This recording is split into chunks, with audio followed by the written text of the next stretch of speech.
हम अगर रोडों पर आ गए तो रूह कांप जाएगी। और उनको ये नहीं है पता कि अगर हम भी आ गए तो उनका क्या हाल है।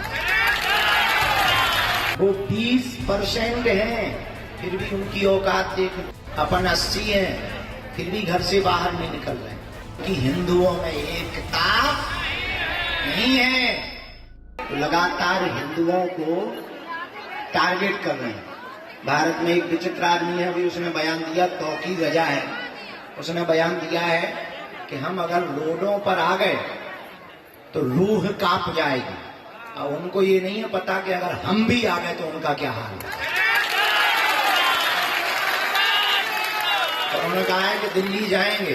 हमने कहा ठीक है भैया, तुम दिल्ली जाओ, हम राम राजा ओरछा जाएंगे, झंझट खत्म। तुम दिल्ली आओ, हम राम राजा ओरछा जाएंगे, तुम भी कम नहीं, हम भी कम नहीं। लेकिन देखो, वो 20% हैं, फिर भी उनकी औकात देख लो। अपन 80 हैं, फिर भी घर से बाहर नहीं निकल रहे। यही है, क्योंकि हिंदुओं में एकता नहीं है, इसलिए हिंदू पिछड़ रहा। और वर्तमान में हिंदू कई राज्यों में अल्पसंख्यक हो रहा है।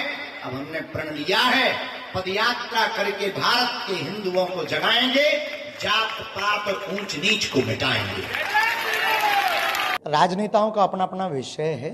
राजनीति अपने अपने हिसाब से सब लोग बोलते हैं, पर बटोगे का अगर हम अपने हिसाब से अर्थ लें तो हम अगर जात पात में बटेंगे तो निश्चित रूप से धर्म विरोधी, देश विरोधी लोग हम लोगों को काटेंगे, विदेशी सत्ताएं काटेंगी, चीन पीछे ही लगा हुआ है। तो ये हम लोग हर चीज़ को विवाद की दृष्टि से देखते हैं। हर चीज़ को संवाद की दृष्टि से अगर देखा जाएगा तो निश्चित रूप से उससे अर्थ बहुत सही निकल करके आएगा। दूसरी बात, बाबा जी ने अगर एज ए मुख्यमंत्री कहा है तो वो उन सबका राजनीतिक बयान है, पर एक साधु होने के नाते अगर दृष्टि से देखा जाए तो उन्होंने सामाजिक समरसता की बात कही है कि हमको अब बंटना नहीं है। जो हम पदयात्रा कर रहे हैं उसका उद्देश्य भी यही है कि अब हमको जात पात, ऊंच नीच, भेदभाव, छुआछूत, अंगड़ियों पिछड़े में नहीं बंटना है, हमको एक होना है।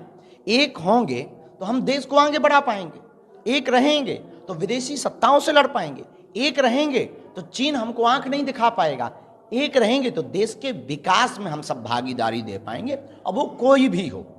इसीलिए हम पदयात्रा कर रहे हैं। दूसरी बात, राजनेताओं के अपने अपने हिसाब से चलते रहते हैं। हम राजनेता तो है नहीं, हम तो आध्यात्मिक गुरु हैं। तो धर्म से संबंधित अगर आपका कोई प्रश्न हो तो पूछ सकते हैं। जिस तरह की बटोगे आपने बताया, तो कहाँ क्या लगता है आपको, ये किसी साधु की आतंकी भाषा है?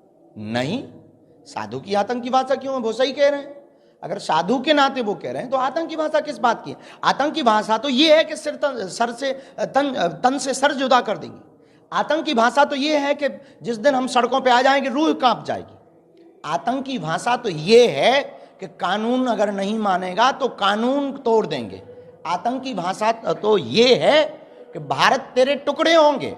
आतंकी भाषा ये है।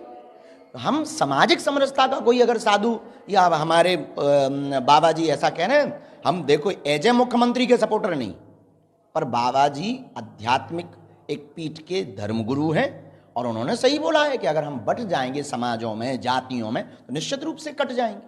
अभी तौकीर रजा का ही बयान आया है कि वक्फ बोर्ड को लेकर के, चलो हम लोग सड़कों पर आ जाएंगे तो आपकी रूह कांप जाएगी, दिल्ली की तरफ कूद है, और आपके भी इस तरीके का भी हाल में बयान आया है। अब ये भारत के हिंदुओं को सोचना चाहिए कि वो 20% में इतना डरा रहे हैं कि वो सड़कों पे आ जाएंगे तो रूह कांप जाएगी। लेकिन तौकीर रजा साहब को ये भी तो सोचना चाहिए कि अगर हम लोग अगर आ गए तो तब क्या होगा? तब क्या होगा? हम लोग भी तो आ सकते हैं। हम लोगों के पैर नहीं है क्या? भगवान ने नहीं दिए हैं क्या? उन्हीं भर को पैर दिए हुए हैं। इसलिए छेड़ोगे तो छोड़ेंगे नहीं। इसलिए इस देश में दंगा नहीं चाहिए, हमें इस देश में गंगा चाहिए। तो इस देश में ऐसी नफरती बातें फैलाना बंद करें वो।